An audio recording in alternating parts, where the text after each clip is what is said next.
perintahnya jaga kolbu. Kolbu itu aksesnya kemana? Ruh. Ruh langsung kontak dengan Allah, nggak ada halangan. Jadi ruh itu nggak ada buruknya. Di kolbu masih ada buruknya. Kolbu itu kalau zahir kita nih dosa, saya nih dosa, itu langsung ada titik hitam di kolbu saya. Langsung ada noda. Nggak bisa dibersihin pakai rinso, Pak. Dia cuma bisa dengan menyesali, mengaku, minta ampun. Kita sebut taubat dan istighfar.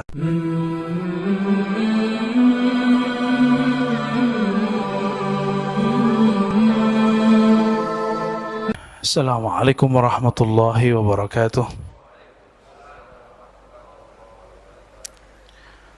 Alhamdulillahilladzi bini'matihi tatimmus shalihat. Nahmaduhu wa nasta'inuhu wa nastaghfiruh. Wa na'udzu billahi min shururi anfusina wa min sayyiati a'malina. May yahdihillahu fala mudilla lahu wa may yudlil fala hadiya lahu. Amma ba'd. Bapak, saudara, ikhwan, akhwat, jemaah subuh yang diberkahi Allah. Di pertemuan sebelumnya, awal bulan lalu kita membahas tentang hadis tanda-tanda Al-Mahdi, Imam Al-Mahdi, dan kita sudah mengemukakan satu riwayat, bahkan beberapa riwayat dalam Sunan Abi Daud. Beliau menulis chapter khusus tentang Al-Mahdi, judulnya Kitab Al-Mahdi. Itu ada bab khususnya. Ada sekitar 9 atau 10 hadis di dalam Kitabul Mahdi. Sebelumnya, semoga Allah membimbing kita mengkaji hadis ini, karena banyak orang terjebak di cocoklogi, banyak juga yang gak sabaran, menganggap panji-panji hitam sudah muncul, karena hadis yang akan kita bahas berbicara panji-panji hitam juga. Ya, nggak jauh berbeda. Semoga dengan berkah Al-Fatihah dan salawat kepada Rasulullah, Allah membimbing kita. Al-Fatihah. A'udzubillahi bismillahirrahmanirrahim. Maliki yaumiddin, iyyaka na'budu wa iyyaka nasta'in, shiratal ladzina an'amta 'alaihim. Allahumma shalli ala nabiyyina Muhammad. Pada pembahasan sebelumnya, kalau disimpulkan bahwa Al-Mahdi itu, kata Nabi, yab'atsullahu fihi rajulan minni aw min ahli baiti yuwati ismuhu ismi. Al-Mahdi itu orang yang diberi hidayah di akhir zaman, itu orang yang merupakan keturunan dariku, pasti keturunan Rasulullah SAW. Maka yang meyakini para habaib atau zuriat Nabi sudah nggak ada, itu dapat dipastikan dia tentara Dajjal itu, Pak. Ya, serem nggak tuh? Orang yang nggak percaya ada zuriat Nabi sekarang, itu nanti kalau dia nggak tobat dan nggak menambah keilmuannya, bisa-bisa nanti dia menjadi Juyushud Dajjal, tentara Dajjal. Dan nanti memang akan ada pembunuhan besar-besaran mereka itu terhadap zuriat Rasulullah SAW. Ya, itu agenda mereka itu. Ya, ya untungnya saya bukan zuriat Nabi Muhammad, Pak. Secara nasab nggak ketahuan ya. Kita paling ke atas cuma 4 atau 5, Pak ya. Tapi di genetik kita kelihatan kalau kita ini keturunan mana. Nggak ada tampang-tampang Arabnya kan, Pak? Nggak ada. Apa kata Nabi? Al-Mahdi minni min itrati min auladi Fatimah. Al-Mahdi itu keturunanku, terahku dari keturunan Fatimah. Ngeleslah kawan. Kalau keturunan kan mesti harus lewat jalur laki-laki. Loh, ini Nabi yang ngomong kok. Keturunanku lewat jalur Fatimah.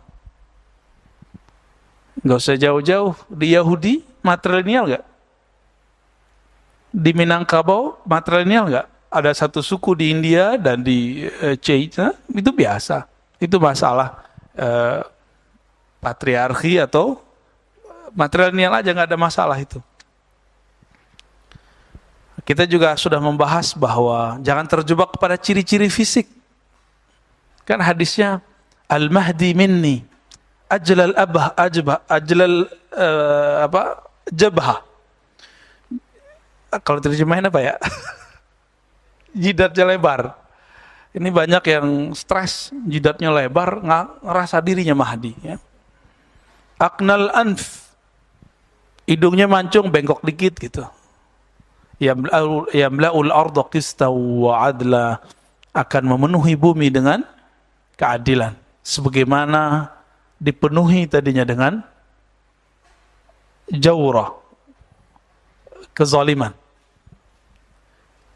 Kalau cuma sama nama KTP Muhammad bin Abdullah, dari dulu habaib sudah banyak yang namanya Muhammad bin Abdullah atau Ahmad bin Abdullah. Sudah banyak.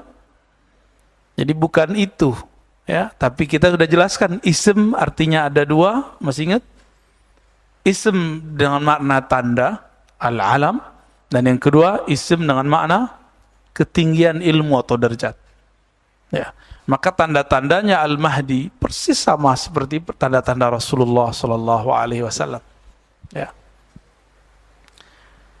Sekarang kita masuk ke hadis tentang kematian khalifah. Ya. Ini riwayat Imam Abu Daud. Pertanyaan, kalau ada orang bertanya, ini hadis kualitasnya apa, ya? Hadis mengenai kematian khalifah sebelum kemunculan Al-Mahdi. Saya harus kasih dulu yang sebenarnya hadis ini bermasalah. Nih, pertama dulu, ya. Hadis ini bermasalah. Kenapa? Di dalam riwayatnya, jadi Imam Abu Daud meriwayatkan dari Imam Ibnul Musanna yang wafat 252 Hijriah, 4 tahun sebelum Imam Al-Bukhari. Kemudian beliau meriwayatkan daripada Imam Muaz ibn Hisham, ya, yang wafatnya 4 tahun sebelum Imam Syafi'i, yaitu tahun 200 Hijriah. Beliau dari Hisham, dari Qatadah, an Saleh ibn Abil Khalil. Sampai di situ masih sahih riwayatnya.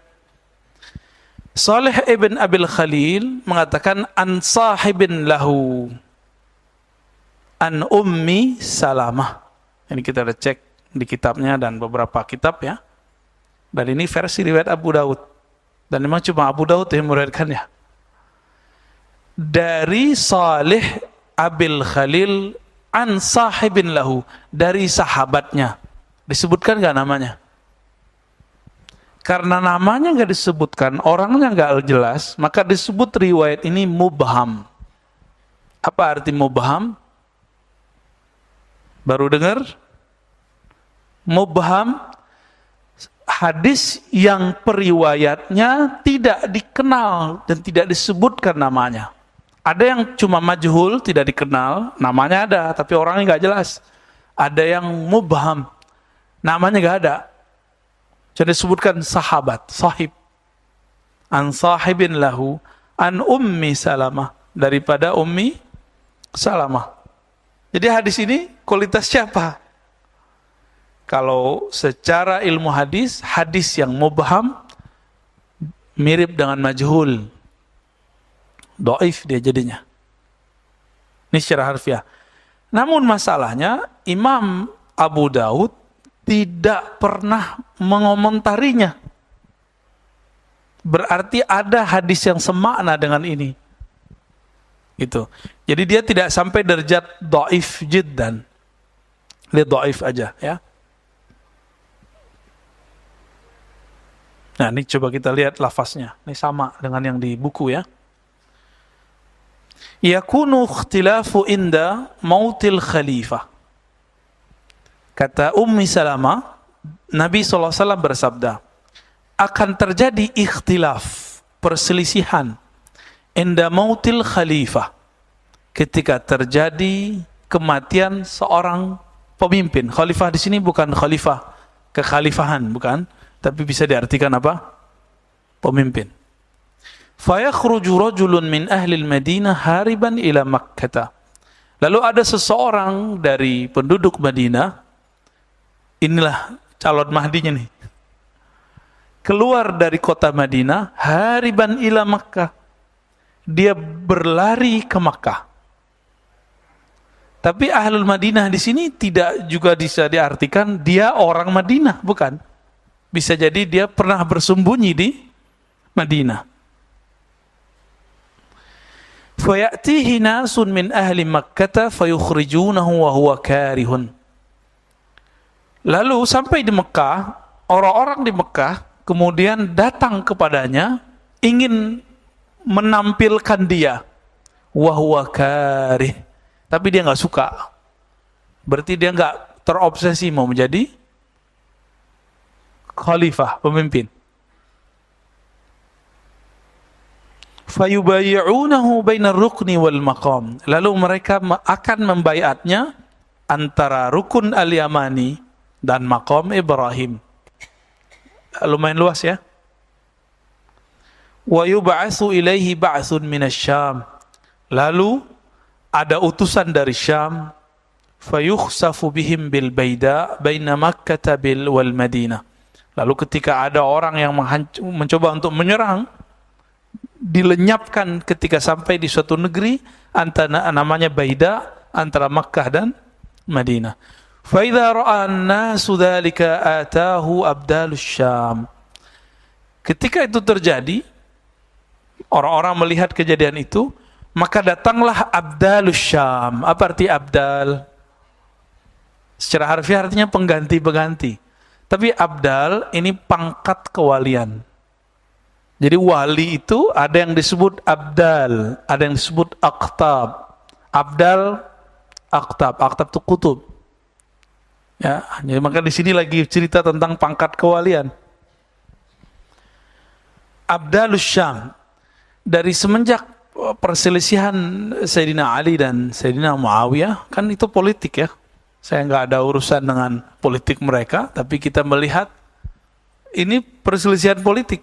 Karena Muawiyah menganggap Ali tangannya ikut serta dalam membunuh Utsman, termakan hoaks.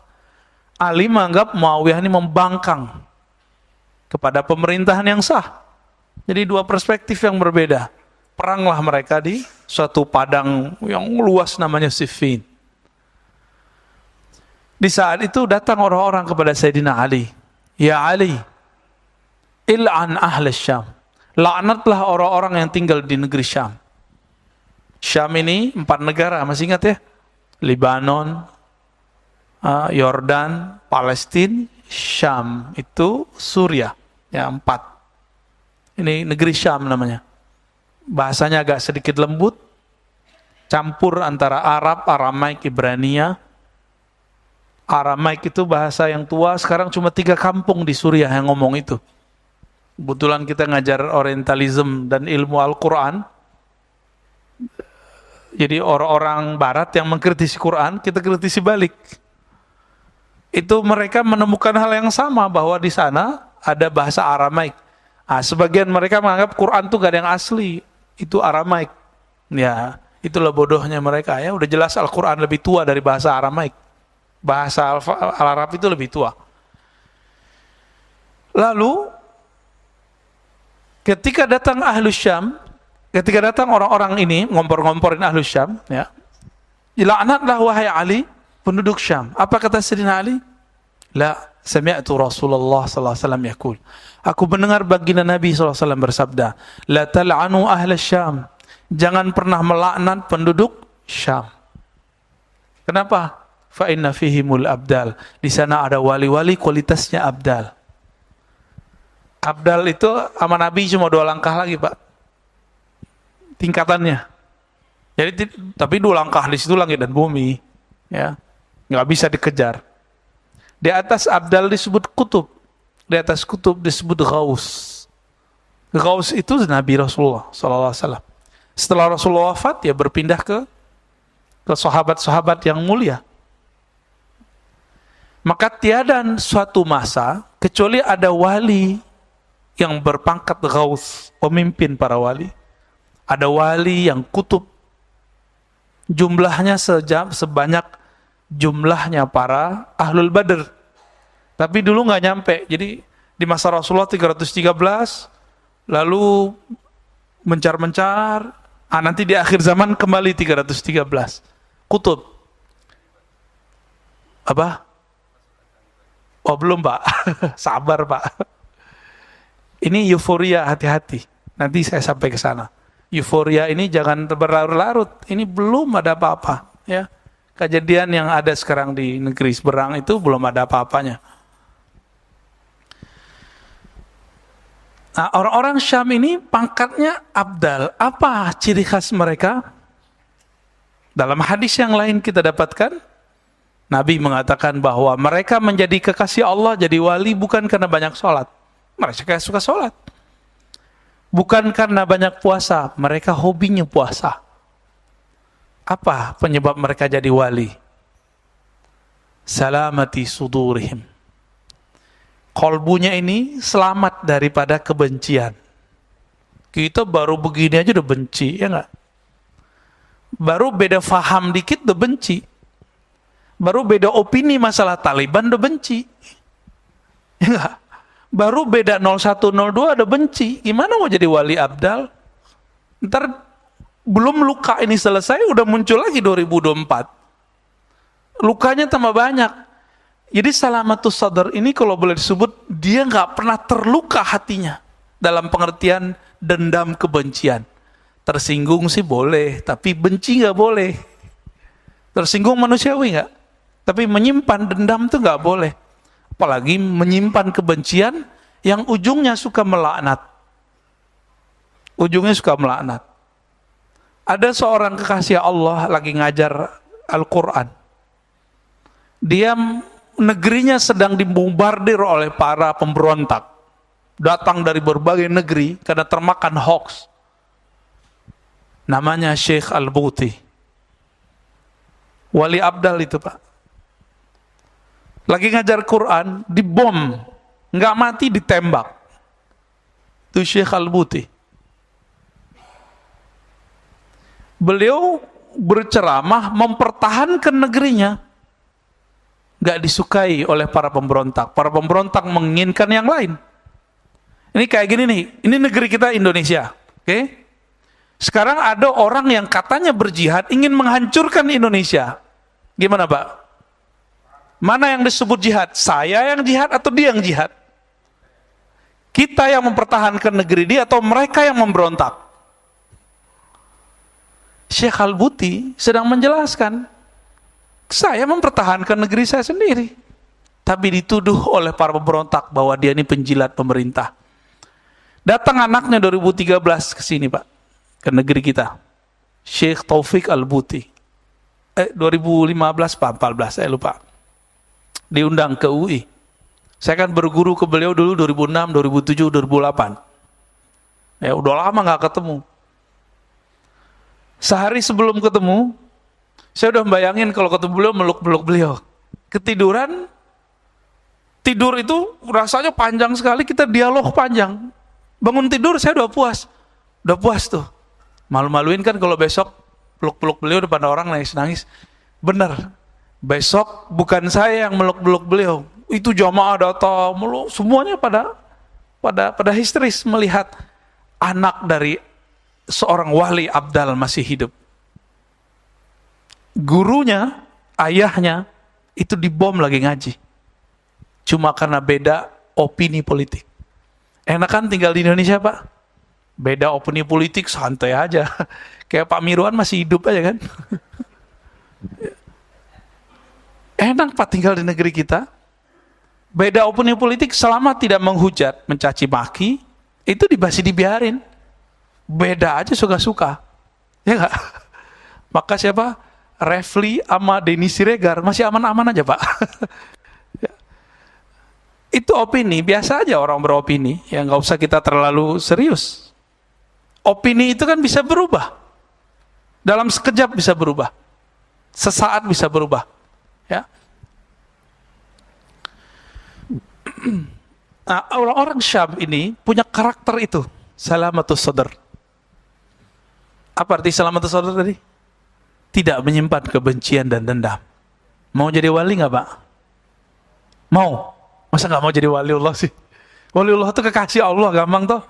Pilihannya dua aja, kekasih Allah, kekasih setan. Pilih mana? Allah. Kekasih Allah di kolbunya tersimpan Rahman, Rahim, Rahman, Rahim. Karena ayat di Quran dibuka semuanya dengan Bismillahirrahmanirrahim. Hatta surat Taubah ditutup dengan Raufun Rahim. Dua ayat terakhirnya laqad ja'akum, belakangnya wabil mu'minina Raufur Rahim. Tidak ada surah di Quran kecuali di situ ada Rahman, Rahim, Rauf, Rahim. Enggak ada. Maka ciri-ciri wali itu gampang. Nama Allah Rahman Rahim itu di dadanya. Maka dia mandang orang itu ada yang Rahman. Ini kita kasih tahu nih, kenapa ada orang kayak Gus Dur. Dulu saya pembenci Gus Dur, Pak. Dan saya mengkafirkan dia. Karena didoktrin dulu. Gus Dur kafir, musyrik. Dulu begitu. Pas kita belajar tentang ilmu, ciri khas kewalian, wali-wali Allah. Wali-wali itu jadi wali karena dia menghayati nama-nama Allah. Dan nur nama Allah masuk ke dalam dirinya. Ada dua nama Allah di Quran yang sering disebut. Bismillahirrahmanirrahim. Rahman itu sepakat semua ahli tafsir, semua ahli Asmaul Husna. Kasih sayang Allah yang tercurahkan kepada semua makhluk. Tidak hanya kafir, tidak hanya mukmin, kafir juga, tidak hanya manusia, hewan juga.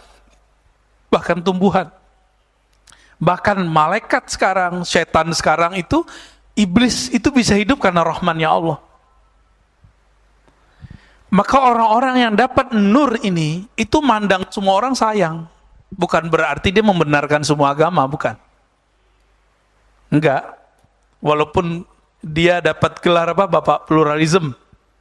Bukan itu sebenarnya. Tapi di kolbunya ada nur rahmaniyah. Rahman artinya menyayangi makhluk. Semuanya tanpa terkecuali. Kebanyakan kita kan udah enggak Rahman, Rahim juga enggak. Rahim artinya apa? Rahmat Allah khusus kepada para mukminin, orang-orang yang beriman. Orang-orang yang percaya. Kita sama orang yang percaya beda politiknya udah benci. Gimana mau dapat Rahman? Ya, Rahim pun tidak. Mau jadi wali? Wali murid. Kalau wali murid mah dari kemarin ya. Jadi wali nggak usah ribet-ribet, artinya kekasih udah. Kekasih Allah. Kekasih Allah itulah yang datang kepada Al-Mahdi ini. Fa idza ra'a an-nas dzalika atahu abdalus syam fayab'athu ilaihim ba'than fayazharuna 'alaihim wa dzalika ba'thu kalbin wa ya'malu fin nasi bi sunnati nabiyyihim wa yulkil islamu bi jirani fil ard fayalbasu 7 sinin summa yatawaffa wa yusalli 'alaihi al-muslimun. Kalau versi hadis ini ya, lalu datanglah kepada mereka utusan, membantu mereka, utusan Bani Kalb, lalu menghidupkan sunnah Nabi, mengajarkan Islam di bumi, dan hidup di bumi selama 7 tahun, dan diwafatkan dan disolatkan. Ini versi riwayat Ummu Salamah, riwayat Imam Abu Daud, yang tadi kita katakan apa? Kualitasnya dhaif. Jadi gimana? Masih mau dipakai hadisnya? Ya. Kalaupun terjadi, ini kita anggap hadis sahih. Kekhalifahan sekarang udah nggak ada. Nah, di beberapa riwayat itu disebutkan di sisi Ka'bah atau di sekitar Ka'bah, di sekitar Mekah. Maka riwayatnya tadi fayakhruju rajulun min ahli al-Madinati hariban ila Makkah. Lalu keluar seseorang dari Ahlul Madinah berangkat lari ke Mekah. Zaman itu jangan dibayangkan lari kayak kita lari, Pak. Ini hariban ila Makkah, ini yang dijelaskan oleh Al-Habib Omar. Di masa itu orang bolak-balik Mekah Madinah sekejap, nggak pakai kendaraan. Maka disebut hariban. Hariban tuh huruf cepat sekali. Ini salah satu karomahnya Imam Al-Mahdi. Bolak-balik kemana-mana. Jadi nanti ini sudah nggak ada yang kita sebut sekarang mobil yang kita pakai udah nggak ada. Motor yang kita pakai udah nggak ada, Pak. Ini serius loh Pak ya. Handphone udah nggak ada ntar. Handphone nggak ada, terus mau ketemu di mana? Ini sekarang nih mohon maaf, lagi banyak muncul gerakan pemukiman akhir zaman. Ya bolehlah. Tapi kalau pemukiman akhir zaman bahwa di situ ada Al-Mahdi, itu semuanya halu. Kenapa? Nanti kita nggak bakal tinggal di sini. Jadi kalau antum buat pemukiman akhir zaman di Jakarta, di Bandung, di sekitarnya, di Sumatera, di Kalimantan, itu jangan-jangan ada orang lagi cari cuan, memanfaatkan gerakan akhir zaman tanpa disadari oleh orang yang bergerak ini. Ada orang-orang di belakangnya. Kenapa? Nanti semuanya akan berbaiat kepada Al-Imam Al-Mahdi di Mekah sesuai dengan hadis-hadis yang kita baca ini. Berarti nanti tinggal nggak? Terus gimana caranya ke Mekah? Kan kendaraan sudah nggak ada. Gimana Pak? Terus titik kumpul, di mana mengumpul Pak? Pakai handphone apa? Pakai telepon mana? Telkomsel udah nggak ada, ntar Indosat. Nanti nggak ada, percayalah ya. Kita bukan cocok logi. Sekarang ilmuwan sudah memprediksi hal yang sama. Jadi sama sudah mereka, bahkan mereka sudah buat filmnya. Imajinasi itu kan campuran antara saintifik dengan fiktif, tapi ada kebenarannya. Terus pakai apa Pak ketemu itu? Maka disebut Abdalus Syam. Abdalus Syam karena kolbunya selamat, kolbunya bisa berdialog jarak jauh. Seperti terjadi pada Sayyidina Umar. Sayyidina Umar ini kan kutub. Di zamannya kutub dia, tinggi sekali itu Pak. Selangkah lagi itu di atasnya Nabi udah. Maka Nabi Muhammad mengatakan, seandainya ada Nabi setelahku, Umar kali orangnya, gitu kali. Jadi Nabi candain Umar. Tapi kan enggak ada lagi Nabi setelah Nabi Muhammad SAW. Umar lagi khutbah begini. Matanya tahu-tahu melihat ke arah mana gitu, nggak jelas. Terus dia panggil. Jadi dia ternyata habis mengirim satu rombongan panglima yang disebut Sariyah, namanya Sariyah juga, sedang bergerak di salah satu wilayah di Irak ataupun di Syam. Ada dua versi yang saya baca. Dia lagi di bawah gunung, di belakang gunung, di belakang bukit sudah ada musuh yang banyak sekali. Jarak Madinah dengan Irak bisa sebulan Pak zaman itu. Pakai motor nggak bisa Pak, kan belum ada. Pakai onta sama pakai kuda. Apa kata Umar? Lagi khutbah dan didengarkan oleh semua orang yang ikut mendengarkan khutbahnya. Ya Sariyah al-Jabal, ya Sariyah al-Jabal. Itu kalau Umar kolbunya nggak tembus dan Sariyah pemimpin di sana, panglima di sana, jenderal yang sedang bertugas nggak punya kolbu, nggak bisa dengar dia. Kebayang? Kira-kira seperti itu nanti perjuangan akhir zaman itu. Jadi bukan kita sekarang menuhin bunker. Ya sekarang kan begitu. Ayo kita timbun emas. Kan ada satu riwayat yang dhaif yang menyebutkan bahwa di akhir zaman itu terjadi kesusahan, kepayahan, paceklik. Maka kita harus menimbun harta, mengumpulkan harta di bunker-bunker. Itu halu semua itu Pak. Ya, mana ada di akhir zaman orang selamat pakai duit, pakai emas, nggak ada. Yang selamat tuh pakai kolbu dia. Itu yang disebutkan di Quran, kam min fi'atin qalilatin ghalabat fi'atan katsira. Betapa banyak kelompok kecil bisa mengalahkan kelompok besar. Karena kelompok kecil ini punya kolbu, kelompok besar itu tidak. Kelompok kecil itu jumlahnya dulu cuma 313. Tentara apa namanya? Jalut apa Tolut? Tolut. Tentara Tolut. Ternyata di situ ada Nabi Daud. 313 jumlahnya. Apa kata Allah? Jika kamu melewati sungai, jangan minum banyak-banyak. Minum itu pakai air, nggak boleh tamak. Jadi ngambil air itu. Jadi nggak ngambil pakai gayung, nggak begitu. Udah belajar hikmat mereka dari dulu. Sederhana. Ini sekarang cuma diuji Amat sedikit saja, baru pandemi, udah ngomong kemana-mana ya. Kita lapar, kita susah makan, ya salam. Baru zamannya begini kita udah ngeluh. Ntar kalau nanti ada zaman begitu jadi zombie kali ya.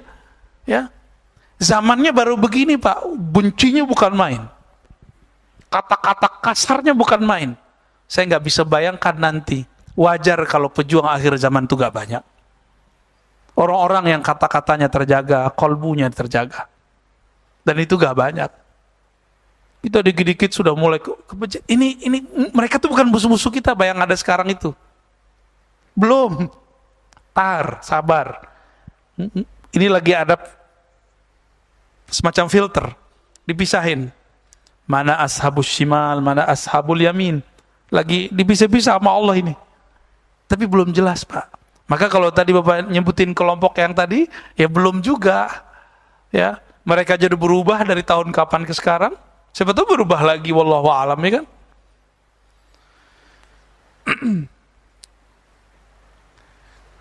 Maka kesimpulan hadis ini, jika hadis ini mengikuti manhaj Abu Daud, maka minimal dia saleh, hadisnya bagus. Berarti bisa dikatakan kemunculan Al-Mahdi nanti ketika terjadi ikhtilaf. Apa arti ikhtilaf? Perselisihan. Dan konteksnya menyebutkan Mekah Madinah, berarti kekuasaan yang ada di Haramain. Ya. Sekarang ya Saudi, Pak. Apakah nanti akan terjadi perselisihan anaknya Salman? Tidak disebutkan di hadis. Namun hadisnya mengarah ke sana. Kalau kita mau pakai hadis ini, masalahnya hadisnya tidak sampai derajat sahih. Maka tidak mesti hadis yang tidak sahih itu tidak terjadi. Bisa jadi terjadi. Namun karena kekuatannya tidak kuat, kita tunggu saja Pak. Sekarang udah tengkar belum mereka? Ada syarat di situ, inda mauti khalifah. Kita terjadi kematian khalifah. Di riwayat Ibnu Majah disebutkan yaktatil, saling berbunuhan. Lalu muncullah setelah itu panji-panji hitam. Tapi syaratnya satu kalau di Ibnu Majah. Mati dulu khalifahnya. Ah, itu cara membatalkan kalau pakai hadis. Apakah yang di Taliban sekarang itu panji-panji hitam Al-Mahdi?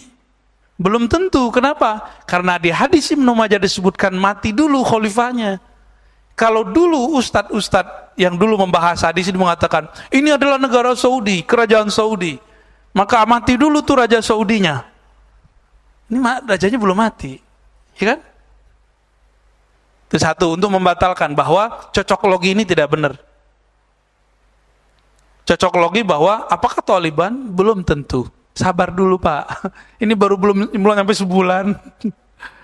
Setelah ini mereka perang saudara dulu kan? Nanti perang saudara dulu Pak. Coba aja lihat. Ustadz dia kan aswaja. Saya nggak ada urusan. Mereka mau aswaja, mereka mau aswah, asawah. Karena akidah dengan pergerakan semenjak tahun 2000-an sampai sekarang itu sudah nggak sejalan. Ada orang akidahnya Ahlussunnah, Asy'ariyah, Maturidiyah, mazhab Syafi'i. Pergerakannya pergerakan Khawarij. Banyak sekarang. Ya. Ciri-cirinya itu saja, gampang benci, gampang melaknat orang, beda politik kafir atau beda politik sesat. Minimal itu, beda politik neraka. Ini kena Khawarij. Akidah dia awalnya Ahlussunnah, tapi rusak oleh persoalan politik. Saya nggak kunut, Pak dokter kunut. Itu kita beda iman nggak, Pak? Neraka surga nggak? Iya apa nggak? Ini beda cara sholat loh. Beda cara sholat, neraka nggak? Beda politik, neraka nggak? Kalau cara sholat boleh beda, kenapa politik nggak boleh beda? Kenapa muamalat nggak boleh beda? Muamalat masalah bisnis, transaksi. Kalau riba pasti haram. Tapi GoFood, GoPay gimana Pak? Penikmat ya Pak Bambang ya.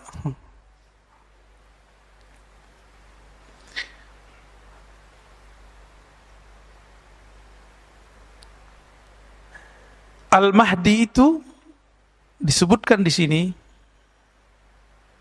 ciri-cirinya nanti, ya.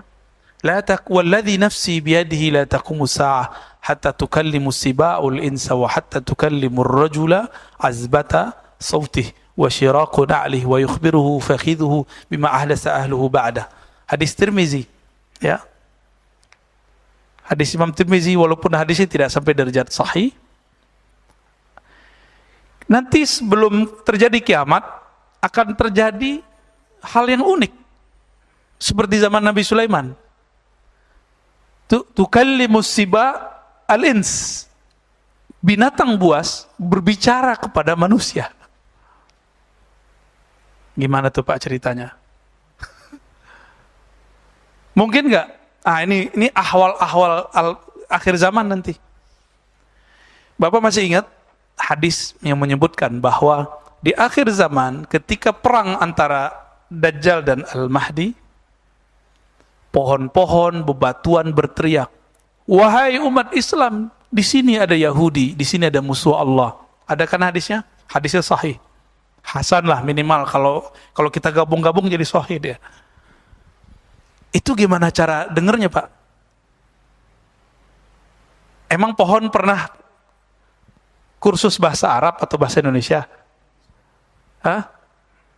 Pakai apa itu? Nggak mungkin itu bahasa seperti ini. Nggak mungkin. Lalu bagaimana caranya mereka itu berbicara kepada manusia? Sedangkan tadi hewan nggak pernah kursus. Bisa ngomong nggak, Pak? Yang paling mirip sama kita kalau suaranya apa kan burung beo. Tapi dia kan nggak ngerti. Itu sahabat kita Bang Dik doang ngelatih burung beo baca la ilaha illallah, Pak. La ilaha illallah, baca la ilaha illallah. Pagi-pagi nyapa pakai la ilaha illallah. Meninggal mati nggak pakai la ilaha illallah. Karena dia burung beo, cuma baca dengan mulutnya, tidak baca dengan kolbunya. Maka udah mulai dari sekarang belajar ilmu kolbu, Pak. Bukan ilmu kebatinan ya. Ilmu rohani, ilmu zikir, ilmu berdialog dengan kolbu. Apa kata Nabi? Istafti kolbak. Berbicaralah dengan hatimu. Minta fatwa ke hatimu. Jangan otak dulu yang ngomong, apalagi emosian dulu yang ngomong. Nanti kan orang panik semua, maka ikut Dajjal. Panik, urusan perut semua rata-rata. Jadi hati-hati. Calon-calon tentara Dajjal, calon-calon pergerakan Dajjal, itu cari cuan lewat pergerakan. Ya, nyari untung. Maka jangan sampai gerakan-gerakan akhir zaman yang ada, itu dimanfaatkan. Ya. Kalau buat pesantren akhir zaman, silakan. Tapi kalau mau buat perumahan akhir zaman itu bohong, ya. Kita katakan dari awal nih, antum jangan bohongi umat. Nanti semuanya akan berbaiat kepada Al-Imam Al-Mahdi di Mekah, bainar rukni wal maqam. Maka untuk apa perumahan akhir zaman? Enggak ada untungnya. Mau cari untung, mau eksploitasi umat. Kalau mau buat pesantren, buat aja pesantren akhir zaman, enggak ada masalah, ya. Tapi jangan pernah kemudian mengatakan ini perumahan untuk menyambut Al-Mahdi. Al-Mahdi kebutuh rumah dia. Ya, dia bisa tidur di mana aja, Pak. Rasulullah bisa tidur di mana aja enggak? Rasulullah itu tidur matanya merem, tapi kolbunya kan jalan. Sama Al-Mahdi juga begitu, dia enggak butuh tidur. Matanya tertutup, tapi kolbunya terbuka. Yanamu ainayya wala tanamu qalbi. Mataku tidur, hatiku tidak tidur. Ini sekarang Pak Dokter berapa jam sehari normalnya? 6, bukan 8. Kayaknya udah didiskon sama Pak Dokter nih. 6 sampai 8 ya. Waduh, keburu kiamat, Pak. Keburu musuhnya Al-Mahdi kuat kalau kita masih tidur segitu. Kalau tidur masih segitu, nggak ada energi rohani kita. 8 atau 6 jam itu kan jam tidur, jam malam semua, kapan tahajudnya? Kapan dia mengisi kolbunya dengan nama Allah? Ya kan? Nabi Muhammad itu walaupun tidur, itu cuma tidur-tiduran Pak aslinya. Kenapa? Kalau tidur nyenyak itu, matanya tertutup, kolbunya kan nggak mimpi apa-apa. Kalau Nabi kan nggak bisa, Nabi mikirin umatnya terus. Maka Allah perjalankan ruhnya untuk melihat masa depan dan masa lalu. Maka Nabi Muhammad tahu nasabnya semua orang. Nabi Muhammad tahu apa kejadian pada seseorang. Diizinkan Allah. Dikasih tahu, bukan sang Muhammadnya yang tahu, tapi diberi tahu. Taib. Yang tadi Bapak tanyakan itu kan tentang Khurasan. Hadis riwayat Imam Ahmad dan Al-Baihaqi. Idza ra'aitum rayatis sud qad ja'at min qibali Khurasan fa'tuha fa inna fiha Khalifatullahil Mahdi. Ini diriwayatkan juga oleh Imam Al-Hakim, ya. Jika kamu melihat ada panji hitam, Pak, panji di sini kulitnya sawo matang, Pak. Jenggotnya yang hitam, udah putih juga. Iza ra'aitum rayat itu artinya panji hitam. Rayat ini menunjukkan bahwa panji hitam itu simbolnya tidak satu, kan ini jamak. Rayat satu, rayat banyak. Jadi nanti simbol-simbolnya Al-Mahdi itu banyak, Pak. Banyak, lebih dari satu. Bukan hanya la ilaha illallah. Kalau la ilaha illallah kan udah banyak yang tahu. Diimitasilah oleh orang banyak hari ini. Berapa banyak kelompok hari ini menggunakan bendera la ilaha illallah. Lalu stempel Nabi itu. Ada ciri-ciri lain. Siapa yang tahu? Ya, Al-Mahdi dan sekitarnya kita mah belum tahu.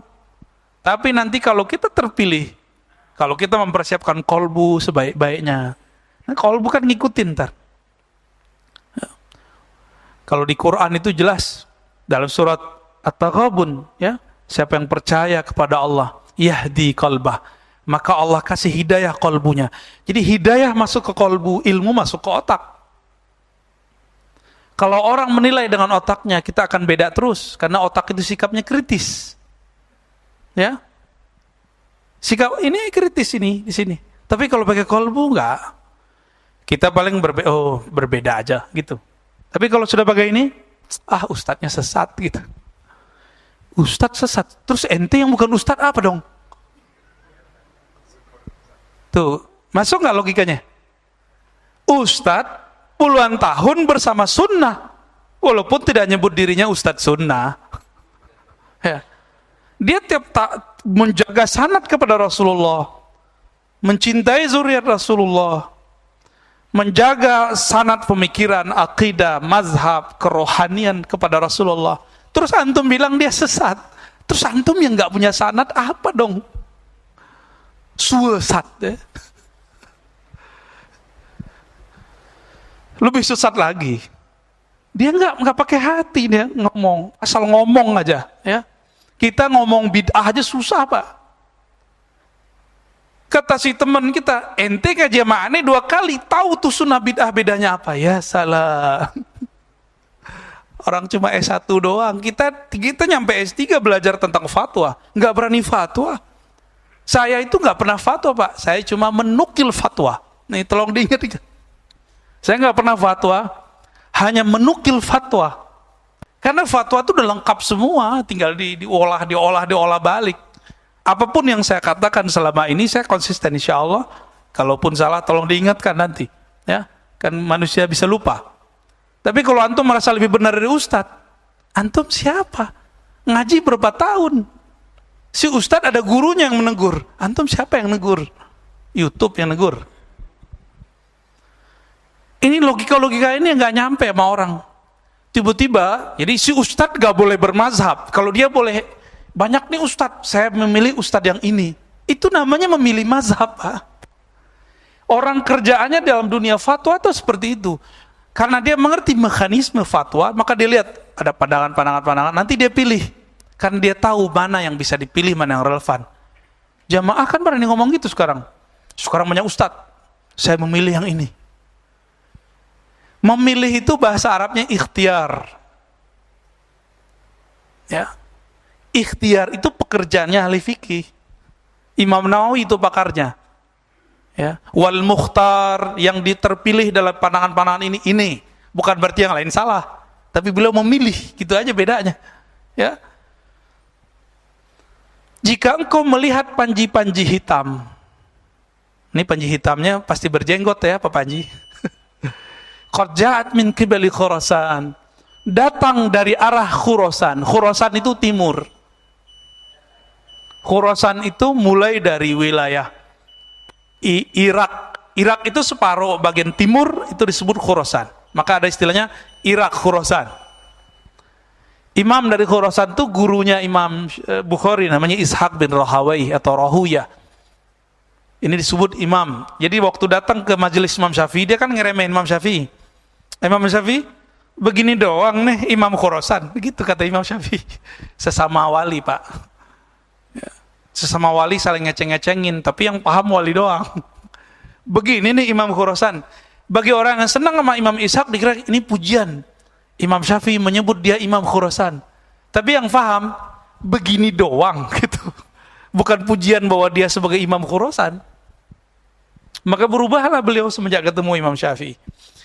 Berarti Khurasannya, Khurasan mana? Itu Persia, sekarang Iran.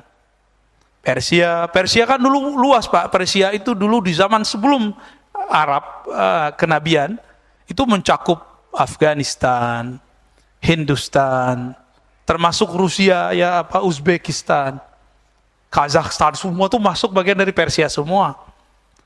Termasuk daerah Arab itu separuh itu bagian dari Persia lama. Maka orang-orang Iran sekarang mirip dengan orang Turki, punya euforia lama, punya memori lama, kebangkitan untuk membangkitkan masa lalu. Kalau Turki kan Turki Utsmani. Kalau Persia, Persia sebelum zaman kenabian. Itu yang mereka pikirkan. Makanya sekarang mereka punya semangat yang tinggi. Maka mereka jadi tangguh kan. Amerika berani ganggu nggak Iran? Gertak-gertak doang ya. Indonesia karena nggak mau menghargai masa lalu, malah muncul ustadz-ustadz nggak jelas nih ngomong apa. Nggak ada tuh Wali Songo, ya kan? Berarti dia nggak mau ngerti deh. Kalau kita sudah nggak ngerti sejarah masa lalu, Wali Songo jadi dia hantam. Gimana kalau kita nanti ngomong Sriwijaya? Gimana kita nanti ngomong tentang Mojapahit, Mataram? Apa nanti kata mereka? Itu musyrik semua. Gitu. Ya, orang kalau nggak ngerti sejarah masa lalunya nggak ada semangat. Bapak ini akan semangat kalau tahu ternyata 3 keturunan di atas kita, 3 generasi di atas kita kiai, pasti semangat tuh beragama tuh. Wah, saya harus kembali nih nyari. Bapak ini keturunan raja, Raden.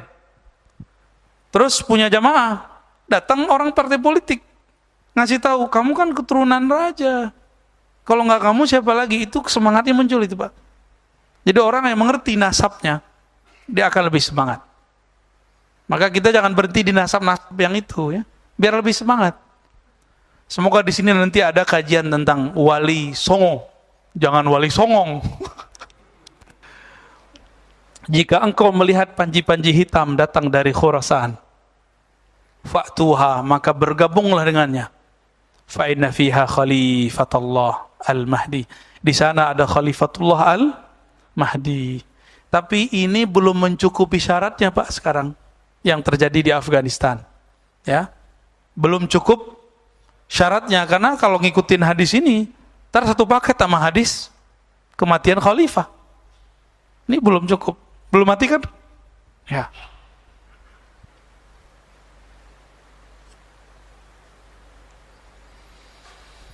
Udah syuruk Pak. Ya. Cina enggak masuk. Kecuali separuh yang Uighur. Uighur tuh dulu masuk Persia. Ya, dulu. Baik. Kita mau diskusi, ada pertanyaan? Tafadhol, kita bedah hadis yang tadi boleh ya.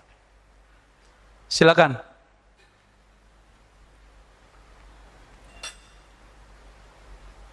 Bismillah.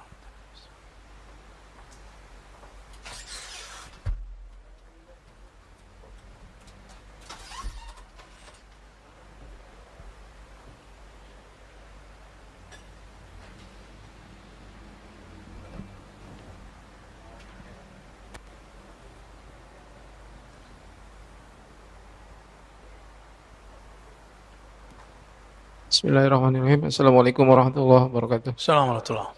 Saya Afan dari Kebayoran Lama. Ya, Pak Afan, Ingin silakan. bertanya, yang pertama, apakah ada hadis mengenai penenggelaman bumi di timur dan di barat gitu? Untuk korelasinya mengenai akhir zaman nanti, Pak. Gimana Iya, iya. penjelasannya mengenai ini? Terima kasih. Assalamualaikum warahmatullahi Assalamualaikum warahmatullahi wabarakatuh. Kebetulan kitab yang saya bawa ini Mishkatul Masabih yang kemudian diringkas oleh Maulana Ilyas ya. Al-Muntakhab. Di sini ada beberapa hadis tentang itu, kemudian juga disebutkan oleh Imam Al-Qurtubi dalam Tazkirah. Juga dikumpulkan oleh Dr. Mubayyad, tapi Dr. Mubayyad ini bercampur analisanya dengan hadis. Dan mohon maaf kepada antum yang suka membaca buku ensiklopedia akhir zaman, Dr. Mubayyad itu walaupun bagus, cuma sayangnya hadisnya terlalu gampang disahih dan dihasankan. Jadi karena mohon maaf tidak semua doktor atau ulama Timur Tengah itu ahli hadis, Pak. Hadis itu suatu fun, satu standar keilmuan yang sangat rigid. Dia orang harus detail. Tuh diperhatiin. Nggak bisa harus cuma memakai disahihkan fulan, nggak cukup. Dia harus meneliti sendiri. Di ensiklopedia akhir zaman itu disebutkan, termasuk juga hadis yang tadi Pak Afan. Yang sahih itu nggak sampai sahih ya, hasan ya. Terjadi zalazil, gempa akhir zaman. Ya mungkin maksudnya penenggelaman kali. Tapi yang lafaznya ada zalazil, gempa. Gempanya jangan dibayangkan cuma 7 skala Richter, Pak. 2 kali lipat atau 3 kali lipat. Kira-kira sekitar Mekah hancur nggak? Hancurlah semua. Ini yang ketinggalan di riwayat ini. Ini kan riwayat versi ahli hafalan. Ada riwayat versi ahli hakikat. Mereka diperjalankan Allah secara rohani. Melihat yang sesuai dengan hadis ini. Detail-detailnya. Ketika disebutkan di hadisnya terjadi gempa, Allah kasih tunjuk. Seperti yang terjadi pada Sayyidina Umar, Sayyidina Ali. Nabi kan juga begitu. Nabi, sumbernya kan pada Nabi. Gempa nanti itu, Pak. Jadi sekarang yang Bapak lihat ada apa tuh gedung apa namanya? Tower yang ada lafaz Allahnya.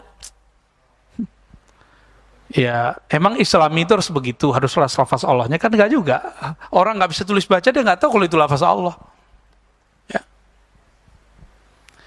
Itu nanti hancur semua.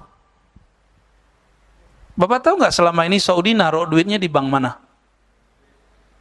Di mana? Bank mana, Pak? Tahu kan? Tuh Bapak udah tahu. Yaitu bunganya jadi bangunan sekitar Masjidil Haram tuh. Katanya Saudi banknya Islami, nggak ada. Mereka make, Pak. Terus sekarang tiba-tiba kawan-kawan kita alumni sana bilang di Saudi nggak ada bank konvensional, bank kafir, bohong. Ya. Mereka mungkin nggak, namanya sudah nama Arab, sistemnya masih sistem konven sama. Disebut Islami, sistemnya nggak jauh beda. Bahkan para pemilik modalnya, termasuk pemerintahnya, naruh duitnya di bank-bank Amerika. Jadi Saudi ini aneh-aneh dikit dibekuin aja sama Amerika, Pak. Itu sebabnya mereka mesra sekali dengan Amerika, benar nggak? Sekarang buka kerjasama dengan Yahudi, kan belakang Amerika siapa? Saudi. Oh, kita nggak tahu lah, itu urusan mereka lah ya. Kita nggak ahli politik, Pak. Cuma faktanya kan begitu. Karena kita nggak ahli opini, kita nggak ngerti, ini kan politik. Dulu Nabi juga buka persekutuan dengan Yahudi, lalu Yahudi mengkhianatinya. Kan nunggu dikhianati aja nih. Ya, Pak Dokter. Jadi hadisnya memang ada, Pak Afan. Ya. Bismillahirrahmanirrahim. Assalamualaikum warahmatullahi wabarakatuh. Assalamualaikum. Saya ingin melihat konteks pembicaraan kita dengan kekinian. Oke. Ya. Yang pertama itu, yang kedua adalah bahwa apakah benar ya pernyataan saya, Pak Ustadz, dengan kajian sekarang ini berarti kita kalau mau selamat maka jadikanlah kolbu itu kolbu yang salim. Ya, sehingga dengan demikian kita bisa masuk Dan semoga Allah selamatkan. Hmm. Ya, dengan kita belajar ilmu hati tadi ya. Ya. Bagaimana untuk menjadi hati yang solim. Jadi berpikir dengan kolbu ya, bukan berpikir dengan otak serta hawa nafsu dan segala macam. Ya. Ya. Itu mohon penguatan Ya, ya. untuk bisa meyakinkan saya bahwa kajian hari ini satu poin yang saya dapat itu. Kekinian yang saya maksud ini adalah bahwa Al-Quran itu dan sunnah yang kita kaji hadis hari ini, itu kalau dikaitkan dengan kekinian akan sangat menarik bahwa Al-Quran itu dan sunnah itu betul-betul fakta yang tidak hanya cerita masa lalu, tetapi ke depan itu Masa punya gambaran future. Nah, kaitan dengan tadi sekarang ini ada yang disebut sebagai unstated actors. Jadi ada iluminasi, ada dan seterusnya. Dia menguasai negara-negara timur, barat, dan seterusnya, tetapi dia bukan sebagai penguasa atau bukan sebagai pemimpin. Ya. Ya. Tetapi dia mampu mengcreate situasi, kondisi yang menghadirkan perubahan menurut maunya dia. Ya. Ya suatu suatu tatanan baru ke depan yang mereka bisa create. Nah, bagaimana Ustadz melihat konteks kajian kita ini dengan hal yang ada di fakta, di lapangan? Oke, baik. Terima kasih, Pak. Assalamualaikum warahmatullahi wabarakatuh. Pertama, Assalamualaikum warahmatullahi wabarakatuh. Allah berfirman dari surah Al-Hajj, afalam yasiru fil ard. Apakah mereka tidak berjalan di muka bumi? Piknik maksudnya, piknik otak, piknik hati. Piknik ruh, piknik dalam berguru. Jadi berguru jangan hanya ke satu ustadz. Jangan cuma dengerin kita. Dengerin yang lain juga. Bahkan orang yang berbeda sama saya dengerin aja, Pak. Biar dapat maklumat-maklumat yang beragam. Nanti Bapak coba rasakan di kolbunya. Ya, mana yang masuk kolbu atau yang masuk otak. Mana yang bikin emosi, mana yang bikin adem, itu beda tuh. Apa kata Allah? Fatakun. Lalu sehingga ada lahum qulubu ya'qiluna biha, sehingga muncul kesadaran qalbiyah, yang mana dengan kesadaran kolbu itulah mereka berpikir. Ini berbedanya orang beriman dengan orang tidak beriman. Kita baru berislam, belum beriman. Berislam itu zahir doang. Kalau beriman itu dengan kolbu, kan aslul iman tasdikul qalb. Asalnya iman itu tasdik di kolbu. Politik nanti opini, mazhab nanti itu zahir.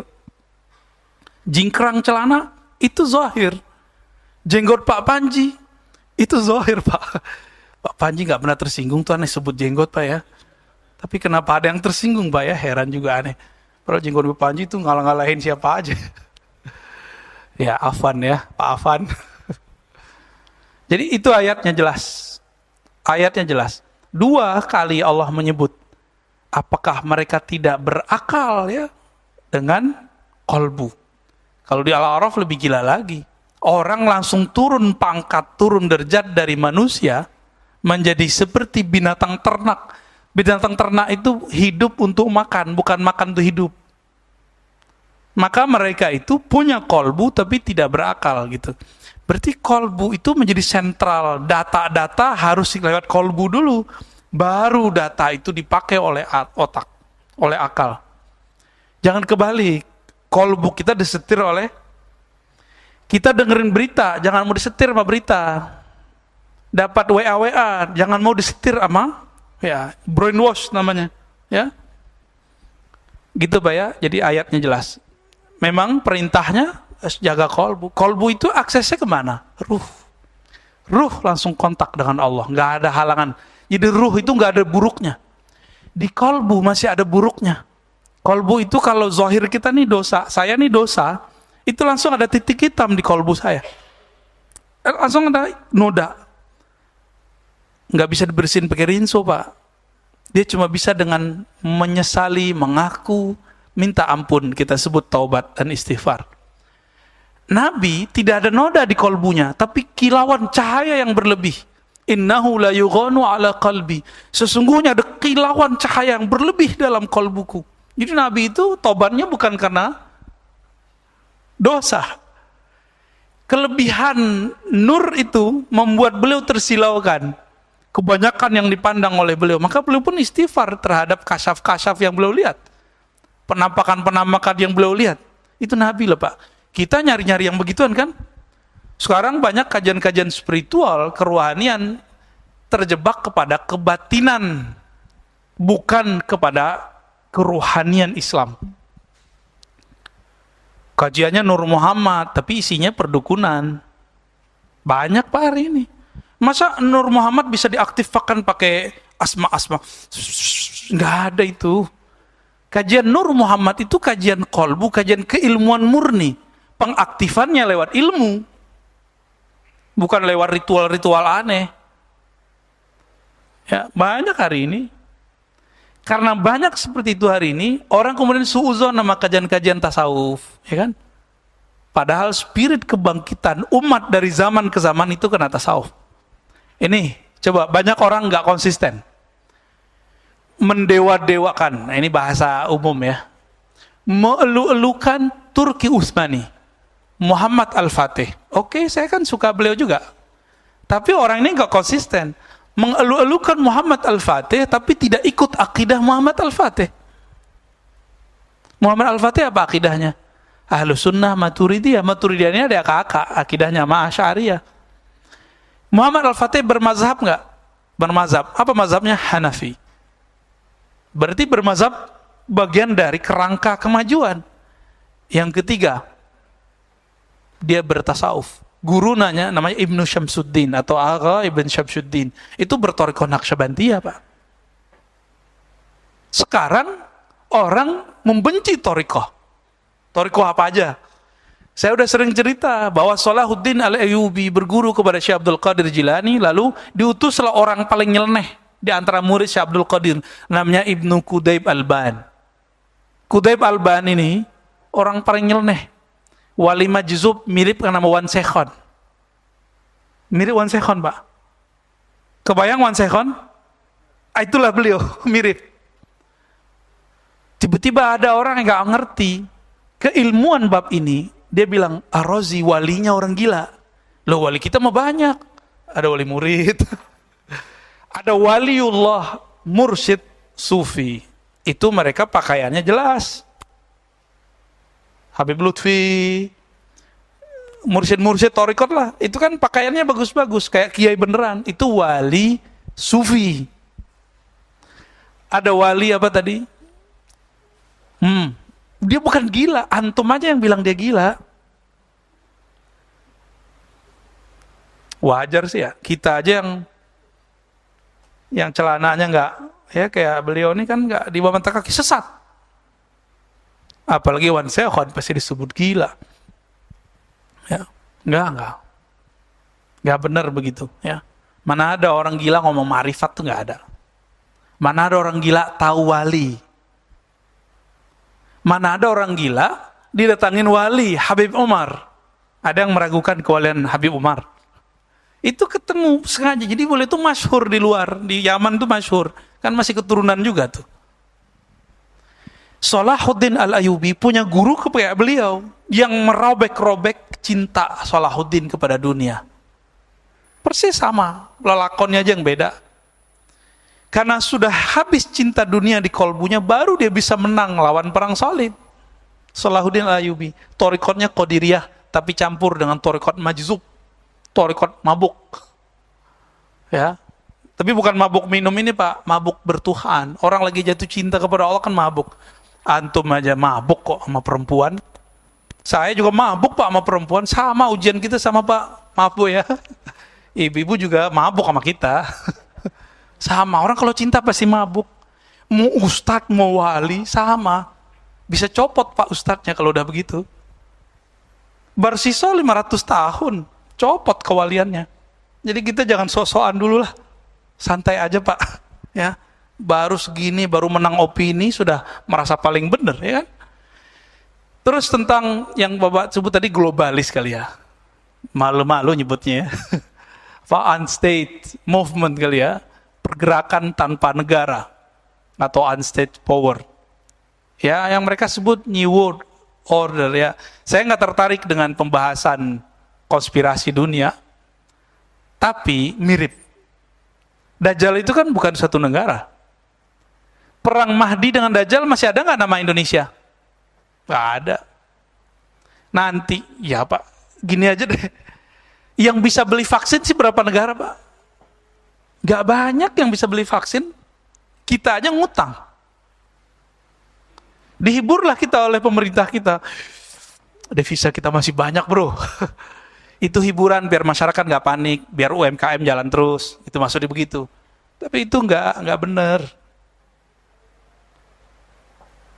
Ngutang itu Pak, vaksin itu udah bangkrut kita sebenarnya. Tapi bangkrutnya kita, kan perusahaan kalau bangkrut masih wake up kan, masih bisa bangkit ya. Masih bisa bangkit sedikit. Tapi ngos-ngosan. Untung ada pergerakan ekonomi di dalam negeri. Kita ini kan makhluk manual Indonesia, walaupun pakai GoFood segala macam, kita masih suka belanja kemana-mana, duit muter. Kita amannya di situ Indonesia, maka bisa hidup santai. Gaji nggak gede tapi santai. Ya, yang dulu gajinya gede, sekarang mantan gaji gede. Tapi ya ada yang beruntung hari ini. Ya, orang-orang kesehatan Pak ya, yang bisnis kesehatan, wow, masya Allah. Tapi di sana sikut-sikutannya kencang juga. Ya, hantam-menghantamnya juga kencang. Beberapa negara sudah nggak sanggup beli vaksin, Pak. Kalau ini berlanjut terus, ada virus baru, kayak mereka kan mau ngambil keuntungan aja tuh. Tapi efeknya mereka nggak sadar bahwa nanti yang terjadi adalah kehancuran negeri-negeri. Negara-negara itu sudah nggak ada lagi nanti tuahnya. Ini semua coba kita lihat. Ya, kita sedih nih dengan negara kita masih kuat Pak.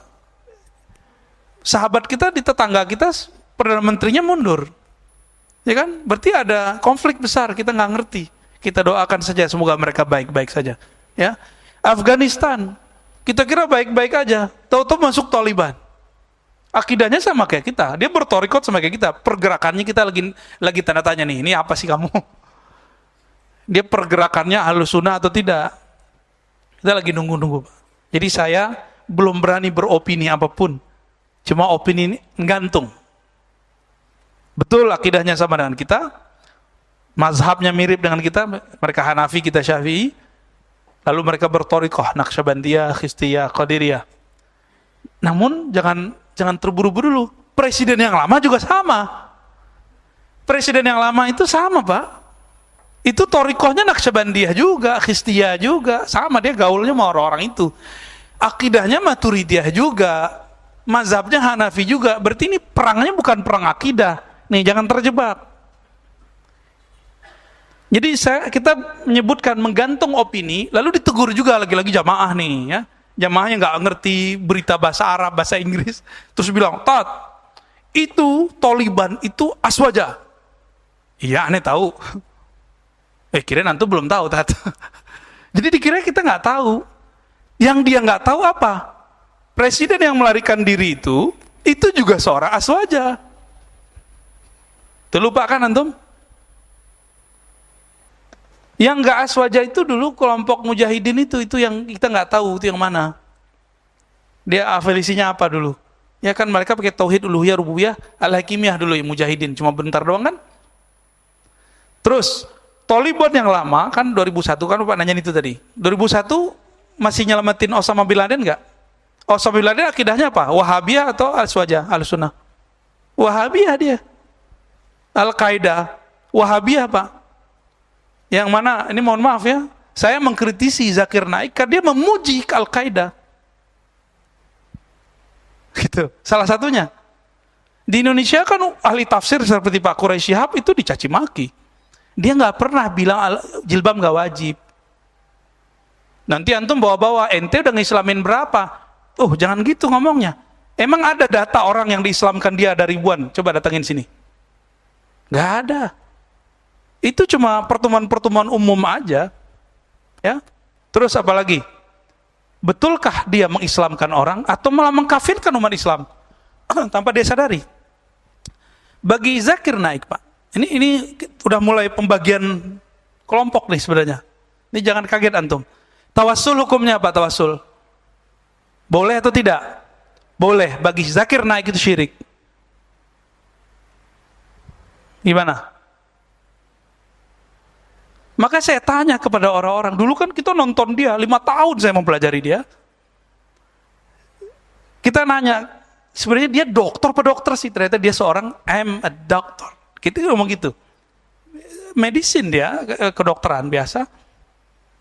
Dan dia nggak bisa bahasa Arab seperti para kiai, nggak bisa. Kan kita udah lihat video dia ketika ngomong sama orang Arab, nggak bisa jawab. Antum nggak percaya, percayanya orang kayak gini tuh telah mengislamkan ribuan orang. Tapi dengan dia mengatakan tawassul itu syirik, itu gimana? Udah berapa miliaran umat yang dianggap musyrik. Oke, anggap dia sudah mengislamkan 1 juta. Yang bertawassul berapa? Berapa juta? Kebayang? Kita cuma ngajak, ayo berpikir dengan kolbu. Ya. Kalau saya ngeritik Zakir Naik bukan berarti saya benci dia loh Pak.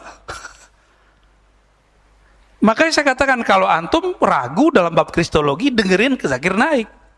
Tapi kalau antum dalam fatwa dan akidah ngikutin Zakir Naik salah besar. Dalam tafsir salah besar, dia bukan ahli tafsir, dia seorang dokter. Gitu. Ini di akhir zaman salah satu ciri-cirinya dari Ibnu Majah adalah yusaddaqu fihal kazib. Yang alim, yang tidak alim dianggap alim. Yang alim yukazzab, itu dibenci. Yang S1, S2, S3-nya tafsir siapa? Dr. Quraisy, Profesor Dr. Quraisy. Tapi antum kan ngelihat anaknya nggak berjilbab, ya kan? Emang ada urusan? Kalau dia anaknya nggak berjilbab, terus dia berarti tidak mewajibkan jilbab, kan nggak? Baca buku aja tentang jilbab. Satu buku, minat baca kita rendah sih ya. Oh ya, saya ditegur sama teman saya, bukan minat baca, daya baca kita rendah Ustaz. Baca sih baca, WA, itu kan dibaca mulu kan. Tapi daya nangkepnya itu kurang. Udah kita tulis di situ gak paham-paham juga dia. Ya, maka saya kasih tahu kepada pecinta Zakir Naik, saya nggak pernah benci Zakir Naik. Tapi karena antum mencaci maki ulama, yang ulama ahli tafsir, tapi memuji ini, Zakir Naik itu di India diusir Pak. Sekarang di Malaysia juga sama. Dan sudah mulai berkasus. Udah banyak kasusnya. Kita doakan saja beliau baik-baik saja ya. Jadi saya kalau ngeritik orang tuh bukan karena benci, itu murni keilmuan karena kebawa alam kampus saya itu. Di kampus kita biasa nggak ngeritik-ngeritik. Jangankan Zakir Naik, Imam Fakhruddin Ar-Razi aja kita kritik. Namanya Ar-Razi juga Pak. Jangankan Fakhruddin Ar-Razi, Imam Abu Hamid Al-Ghazali itu kita kritik Pak. Dalam bab ma'rifat qalbiyah itu Imam Ghazali kita kritik. Bukan berarti kita lebih pintar dari Ghazali juga, bukan. Itu murni bab keilmuan. Dalam bab keilmuan ada tesis, ada antitesis, itu biasa. Statement dari seorang Zakir itu kan tesis dia. Kita buat antitesis kan boleh-boleh aja. Saya kalau dibantah sama profesor, emang profesor tuh benci sama saya kan enggak. Kita di kampus sudah biasa, S1, S2, S3, tiap hari kalau di kelas hantam-hantam terus. Selesai cium tangan sama profesor. Antum enggak siap berbeda. Enggak siap berbeda. Ini yang saya belum pernah kasih tahu. Dulu saya pembenci Quraisy Shihab. Waktu saya senang sama Zakir Naik. Bencinya bukan main. Diam-diam pasangan kita bacaannya buku Pak Quraisy. Dia nggak mau dengar dari suaminya. Apa tuh Pak Quraisy? Gitu saya ngomongnya. Dibelilah koleksi bukunya Pak Quraisy. Kadang kita lihat begitu, kita diam-diam baca juga. Gengsi kan? Baca buku istri, gengsi Pak. Dia tidur, kita baca bukunya. Ternyata asik, udah dicoret-coret semua, mana yang penting-penting. Mana kata-kata tentang jilbab wajib, tidak wajib. Ternyata wajib. Ar-Razi yang salah. Kita yang sekolah, yang nyantri, itu bisa berubah-ubah. Masa antum nggak mau berubah? Imam Syafi'i bisa berubah, masa kita nggak mau berubah opini? Ya, gitu Pak ya. Udah kemana-mana nih. Tapi ini penting ya. Ada lagi? Ya. Assalamualaikum warahmatullahi wabarakatuh. Afwan Buya, ada pertanyaan dari jamaah YouTube. Alhamdulillah ada sekitar 1.160 yang bergabung secara online. Masya Allah. Bagi jamaah yang belum menyaksikan seri 1 sampai seri 3, silakan menyaksikan di YouTube MRBJ TV. Afwan Buya, saya mau bertanya tentang kedatangan Imam Al-Mahdi. Apakah Al-Mahdi akan datang secara tiba-tiba atau ada tanda-tanda sebelum kedatangannya dan sebelum dibaiatnya? Betul, betul, bagus. Seperti yang kita sebutkan di pertemuan awal bulan, bahwa Al-Mahdi ada tanda-tanda sebelum munculnya. Tanda-tandanya mirip yang ditanyakan Pak Dokter tadi. Ada gerakan tapi bukan negara, tapi menguasai banyak negara, menzolimi banyak negara. Disebut dalam hadis, Allah akan mengutus Al-Mahdi, mengeluarkan Al-Mahdi, dan membawa al-adl, ya, adlan wa qistan, keadilan, kama muliatil ardu jawran wa zulma, sebagaimana bumi tadi jadi penuhi dengan kezaliman yang global. Maka setelah ada kezaliman global, baru kemudian muncul Al-Mahdi. Jadi apa ciri paling gampang?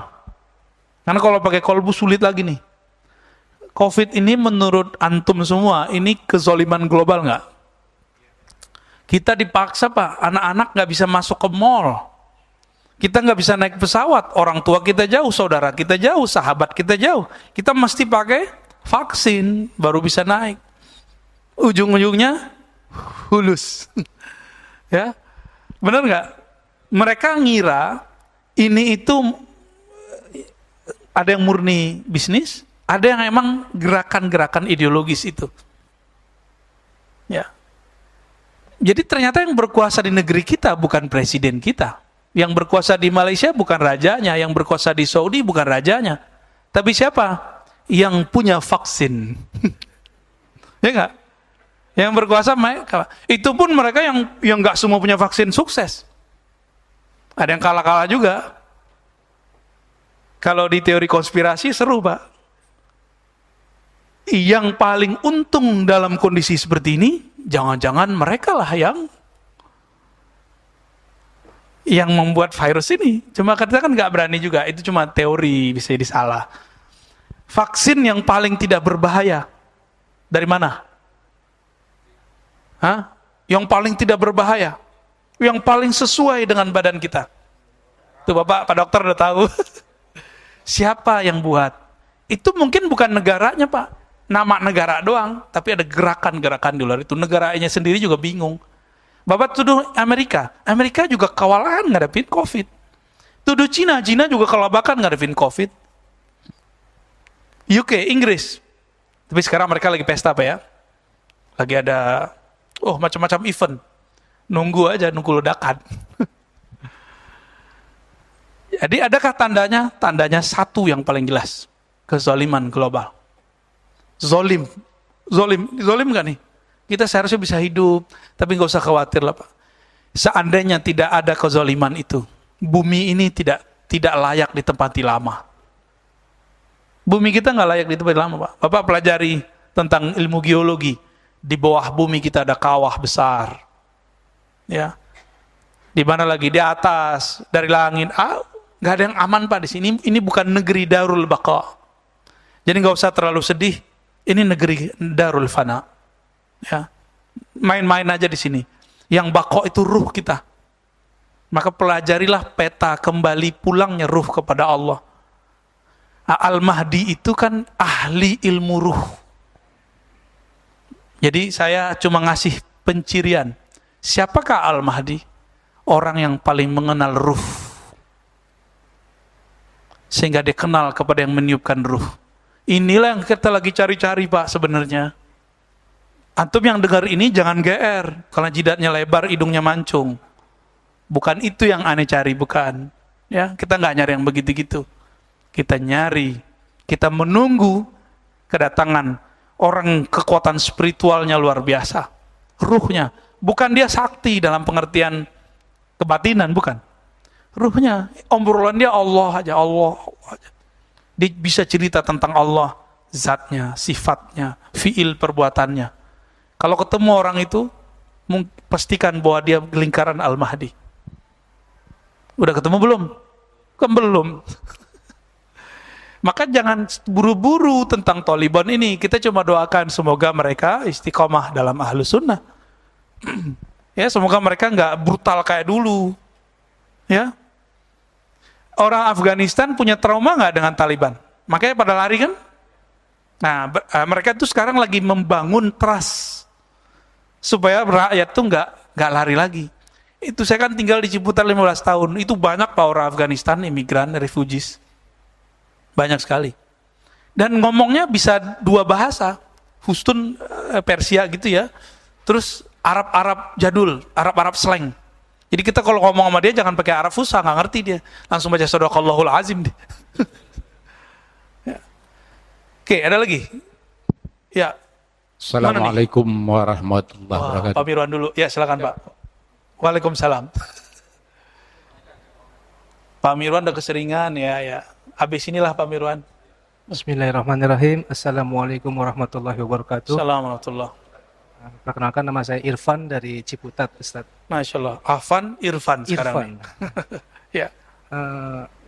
Saya sering juga mengikuti kajian-kajian Abuya di YouTube. Alhamdulillah kalau kajian-kajian fikih kita banyak menunya di mana-mana, Ustaz. Cuman baru kali ini saya dapat artinya yang mendekatkan kita untuk lebih mengenal ruh, berzikir. Yang saya ingin tanyakan adalah bagaimana cara dan kiat-kiat agar kita berzikir itu tidak hanya di lisan, kita tapi masuk ke kolbu. Dan yang terakhir yang saya menarik juga, bagaimana kita cara menemukan peta pulang ruh kita yang Masya Allah. Terima kasih Ustaz. Assalamualaikum Warahmatullahi warahmatullahi wabarakatuh. Kalau Bapak lewat kedatang ke sini pakai GPS, bisa tersesat nggak? Bisa. Ya, kenapa? Google, berguru lewat YouTube, lewat Google, ini bisa riskan, bisa berbahaya. Banyak yang sudah menyimpang. Kalau jalan fisik saja bisa tersesat, apalagi jalan rohani. Tapi ada sopir taksi, udah 20 tahun jadi sopir, kita bilang, MRBJ Bintaro 9, siap, nggak perlu pakai GPS. Kita lihat nih nggak pakai GPS, handphonenya butut. Dan jalurnya, Masya Allah, dia punya jalur ringkas. Tahu-tahu udah nyampe. GPS ada di hatinya. Carilah orang-orang seperti ini. Orang-orang yang ilmunya tidak lagi diambil hanya dari kertas. Saya kan ilmunya masih dari kertas, Pak. Ini gaya-gayaan aja, Pak. Karena dulu belajarnya pakai kitab, maka sekarang ngajarnya pakai kitab. Gak mungkin dong Bapak saya bilang, mau ngaji sama saya, nyantri aja. Gak mungkin dong. Maka kita setting dulu dengan Ustaz Rafiq, Habib Geis, dan teman-teman. Ayo kita kalau di sini dakwahnya pakai kitab ngajinya. Alhamdulillah sampai sekarang jadi kan. Di pesantren begini Pak, cuma bedanya di sana ada ujiannya, terus santri itu suruh baca. Nggak bisa baca suruh berdiri. Coba kalau kita praktekin, Bapak nggak bisa nerjemah suruh berdiri. Hari ini rame, bulan depan sepi. Kita pernah buat kajian-kajian begitu yang bukan pesantren, ya. Kajian terjemah dulu. Kita nanya, Bapak Ibu, ini artinya apa? Coba satu-satu. Besok tinggal 1 orang, Pak, dari 40. Kabur. Kayaknya di sini juga sama. Maka kita memanjakan antum semua. Kita bawain kitabnya. Kan bukan antum yang bawa kitab. Seharusnya antum bawain kitabnya buat aneh. Dibawain kitabnya, ya, dibacain, nanti kita jelasin. Gitu seharusnya. Seharusnya. Namun saya berhusnuzon kepada Allah. Ilmu ini kan titipan. Ilmu itu ada yang disebar lewat taklim, murid datang. Ada yang disebar lewat dakwah, gurunya datang. Maka saya gabung dua-duanya. Bapak kan datang ke sini, saya juga datang ke sini, sama-sama datanglah kita. Ya, bagaimana caranya zikir supaya nyambung antara lisan, pikiran, sama qalbu? Itu harus digabung dan ada orang yang menggabungnya, Pak. Itu namanya talqin. Harus ada ahli talqin zikir yang dia juga sudah bergabung kalimahnya lisan dengan kolbunya. Lalu dibimbinglah Bapak untuk membaca hal yang sama. Ketemu secara fisik, iya, tapi ada hubungan batin. Kolbunya nyambung. Kalau udah nyambung, maka yang dibaca oleh gurunya terbaca oleh muridnya. Itu namanya talqin. Ditalkinkan, dibimbingkan, disuapkan, diajarkan cara memakan kalimah itu masuk ke dalam kolbu. Diajarkan cara menanam kalimah ke dalam kolbu. Guru ini disebut mursyid. Mursyid ini dapat ijazah dari mursyid sebelumnya, dapat ijazah dari mursyid sebelumnya, terus sampai kepada baginda Rasulullah SAW. Bersambung ijazahnya kepada baginda Nabi. Ini yang diajarkan oleh Sayyidina Ali. Beliau bertanya kepada Nabi, ya Rasulullah, tunjukkan aku, dullani ala aqrabit turuqi ilallah wa ashaliha, ya. Tunjukkan aku jalan terdekat kepada Allah. Jadi Ali ini di saat orang minta wiridan, minta amalan, minta wiridan, minta amalan, Ali kan orang spesial. Udah ponakan, udah saudara, sepupu, mantu. Maka dia punya akses yang tidak dipunyai akses oleh orang lain. Apakah tidak, ya Rasulullah? Beli dong jalan tol kepada Allah. Udah jalan tol ashal, lebih susah, lebih mudah. Bahkan arfa' darajatan. Lebih tinggi derajatnya di sisi Allah. Maka tidak ada zikir di dunia ini kecuali jalur silsilah zikirnya melewati Sayyidina Ali karamallahu wajhah. Dan itu bukan Syiah. Ya. Kebetulan sanad kita mirip aja sama mereka.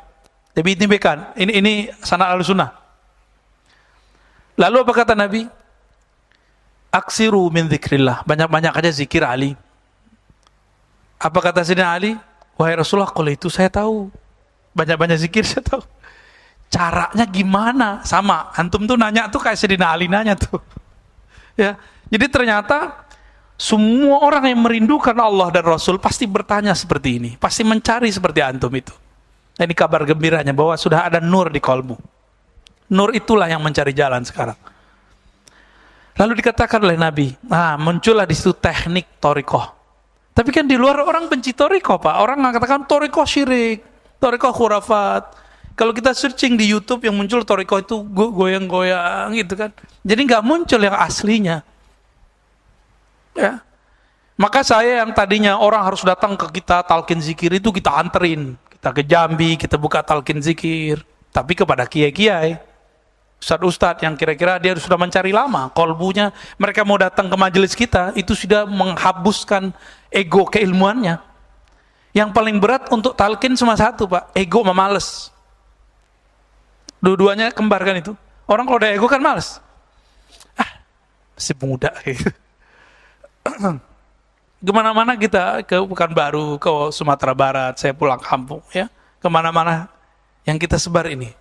Talqin zikir, tapi kepada orang yang tasdik, modalnya cuma satu, tasdik, mempercayai, menerima guru kita bersambung silsilah ilmunya kepada Nabi Sallallahu Alaihi Wasallam.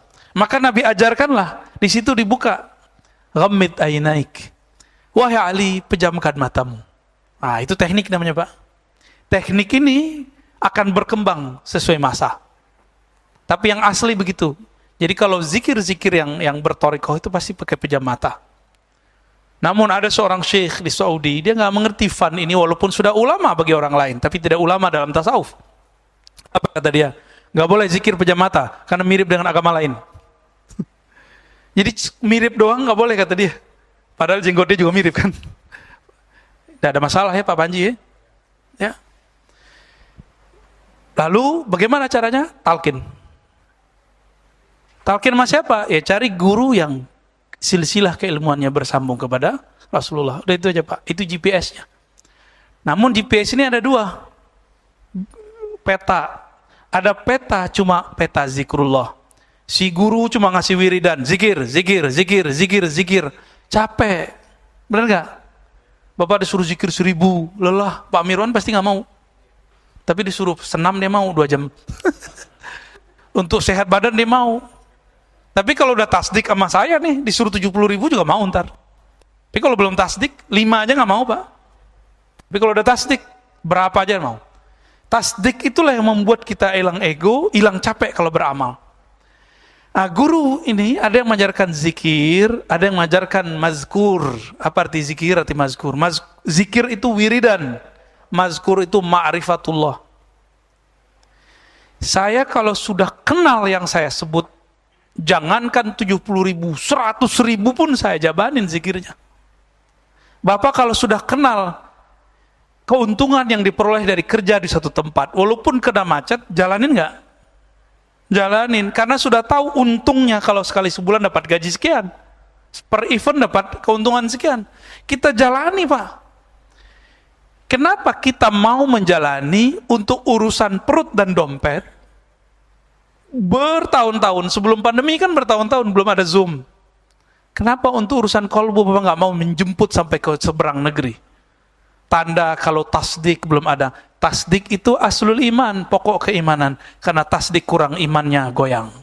Maka zikir nggak pernah bergetar. Ciri-ciri orang berzikir, surah Al-Anfal ayat 2. Disebut nama Allah, kolbunya bergetar. Coba sebut nama Allah, bergetar nggak? Kan nggak bergetar, karena di kolbunya belum ada tasdik. Oh, Ustadz saya kan udah syahadat. Itu syahadat. Persaksian, tasdik belum. Tasdik urusan kolbu. Ini di dalam nanti akan ada semacam navigator, Pak. Orang yang kolbunya bening dengan nama Allah, lalu mengenal yang disebut, dia akan mampu mengenali orang sejenis dengan dia.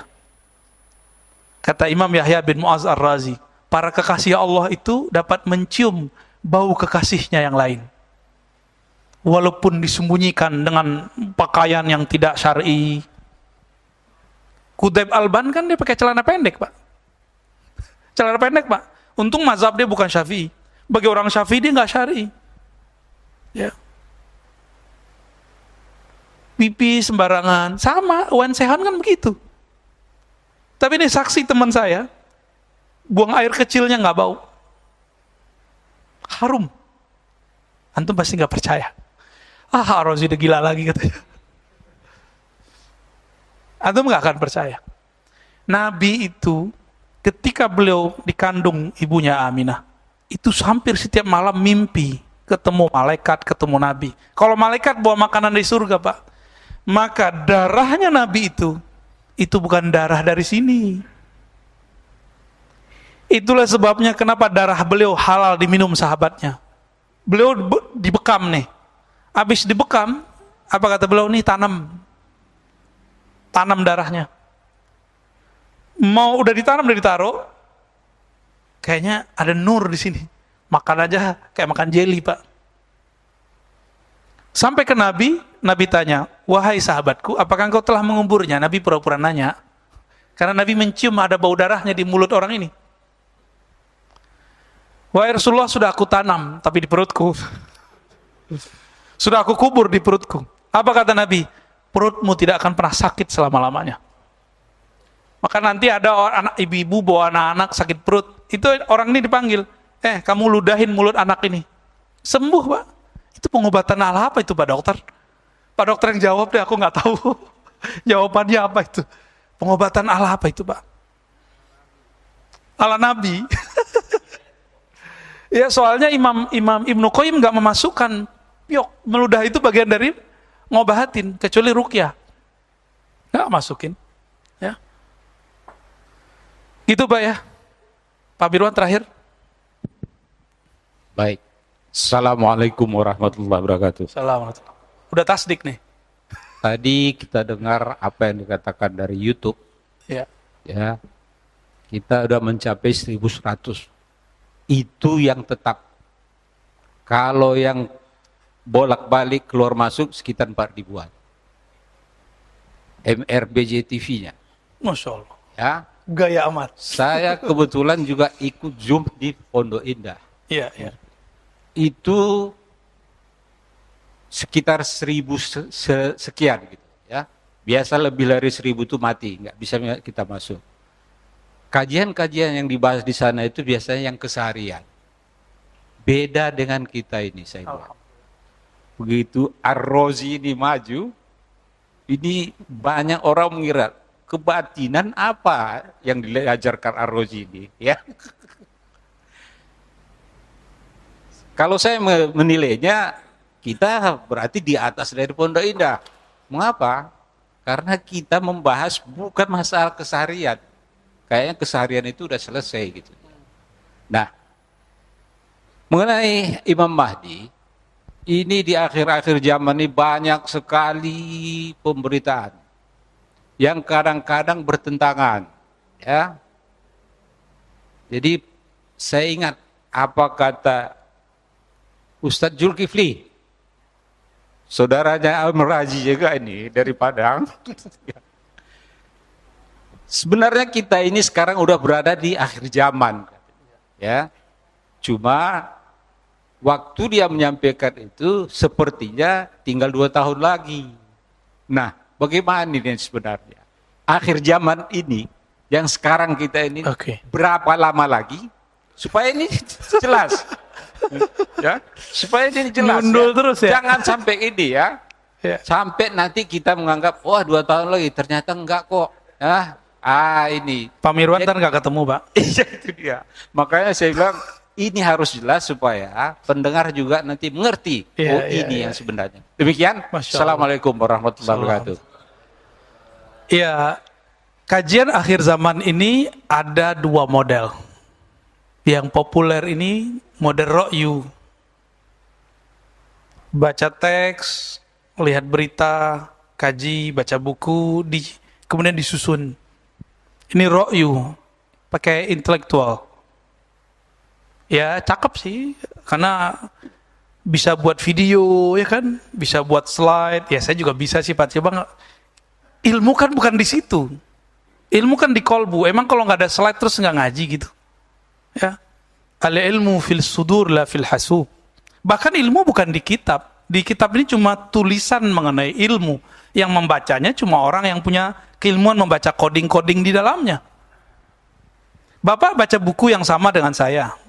Anggaplah bukunya Bapak bisa bahasa Arab, saya bisa bahasa Arab. Hasilnya beda. Tergantung scanningnya ini gimana, cara membacanya.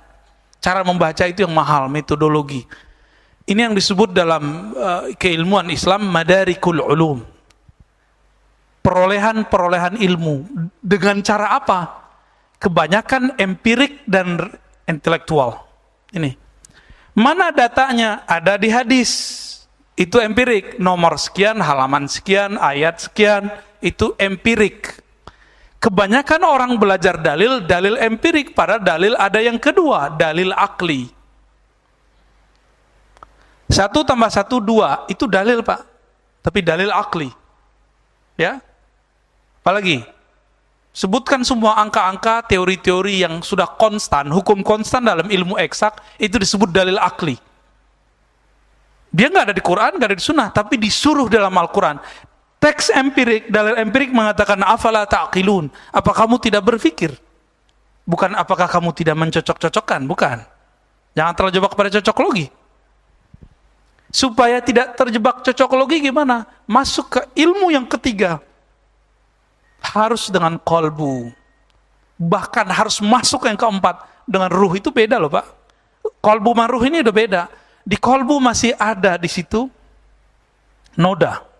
Jadi kalau orang ngomong nih, hati saya berkata, batin saya memandang, itu belum tentu benar.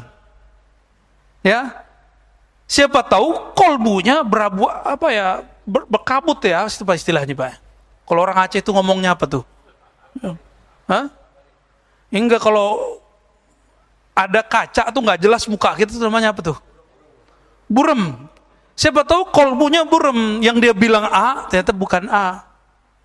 Kasyaf ini unik, ini pelajaran Pak, ini pelajaran kita nih. Masih ingat gak Pilpres kemarin? Ada seorang kiai, kasyaf. Dia mendapatkan nama calon ini 5 kali. Itu benar Pak. Yang dia alami itu benar, tapi terjemahannya kan burem. Nggak kepilih kan? Pengalaman dia benar, dia membaca itu dan itu tidak salah. Tapi ketika dibaca di luar, diterjemahin orang, sama. Jadi kalau sudah ditakbir, aduh kacau udah, ya. Nah, ini yang terjadi, ya. Jadi gimana? Ilmu kita jangan birra'yi, cocok logi. Masa mau kenal Imam Mahdi pakai WA? Saya dikabarkan lewat WA. Enggak begitu cara mengetahui Imam Mahdi. Lewat berita Ustadz, bahwa di hadis dikatakan jika telah muncul panji hitam di Khurasan, maka disitulah Al-Mahdi. Ustadz, itu benderanya putih apa hitam? Putih Pak, belum hitam. Riwayat banyak panji-panji hitam. Berarti ada macam-macam. Saya mau tanya, Nabi Muhammad itu sukanya warna hijau atau hitam? Berarti ada nanti panjinya warna hijau, Pak Panji. Ada yang warna putih, ada yang warna hitam. Hitam itu tanda perang, Pak. Bahwa ini lagi bergerak. Putih tanda kalah. Kan gitu, kita kalau kalah kan putih kan? Hitam itu menunjukkan saya ini kalau sudah bergerak maju nggak mundur lagi, itu hitam. Ini nih kayak gini nih. Sekarang nih lagi jihad. Saya ajak Pak jihad, mau nggak? Ustaz, saya masih punya anak, saya bini, salam ya. Gak bisa. Jadi kalau sudah kita ngomong jihad, itu kolbu harus dimantapin, bukan dikerasin, dimantapkan. Gak ada lagi pikiran Indian itu. Kolbu yang sudah mantap begitu, di dalamnya ada nama Allah bergerak. Nama Allah bergerak, Pak. Itu yang terjadi pada Ahlul Badar. Ketika mereka mengayunkan pedangnya, belum sampai pedang, kalimatullah sudah sampai di jantung orang itu, mati orangnya. Ini ada di hadis Muslim. Kata sahabat-sahabat, dulu waktu kami perang Badar, cuma perang itu doang Pak, perang yang lain enggak. Di saat kami mengayunkan pedang, belum pedang sampai, tahu-tahu sudah ada yang menusuk di depan, tidak tahu dari arah mana. Bertanyalah mereka ke Nabi, semuanya 313 mengalami hal yang sama. Apa kata Nabi? Jibril mengabarkanku bahwa Allah mengutus malaikat-malaikat untuk membersamai kalian. Lalu aku bertanya, itu malaikat apa saja? Jadi Nabi ini penasaran. Kata Jibril, sebagaimana 313 itu orang pilihan, maka yang ikut dari kalangan malaikat itu juga orang pilihan. Untuk merasakan getaran malaikat, pakai apa Pak? Malaikat cocok logi, pakai teks? Gak bisa. Cocok logi kalau pakai teori jadi ilmiah. Ilmiah belum tentu benar. Jadi kalau antum nih ngomong, ustadznya, ini ilmiah, belum tentu benar. Tapi kan yang si Anu kan ngomong begitu, ini ilmiah pasti benar. Enggak. Karakter ilmiah itu bisa digugat kebenarannya. Ini yang kita pelajari dari semenjak kita masih belajar dari awal. Sepakat nggak yang kuliah-kuliah? Karakter ilmiah bisa digugat kebenarannya. Kitab ini nyusun hadis. Dia kan nyusun doang Pak. Bisa jadi susunannya kebalik-balik. Contoh, ensiklopedia akhir zaman, Dr. Mubayyad itu kan bagus, tapi dia naruh Mahdi sebelum Dajjal. Kan Dajjal duluan seharusnya. Ya kan? Lalu dia punya asumsi-asumsi kayak tadi, kematian khalifah. Bagi dia, bahwa di Ka'bah itulah ada perbendaharaan, tapi itu hadis pendapat lemah. Bagi dia itu Eufrat. Kan yang nyambung. Berarti dalam dia membaca hadis, masuk ro'yu. Ro'yu itu intelektual. Ini murni spiritual. Al-Mahdi yang diganti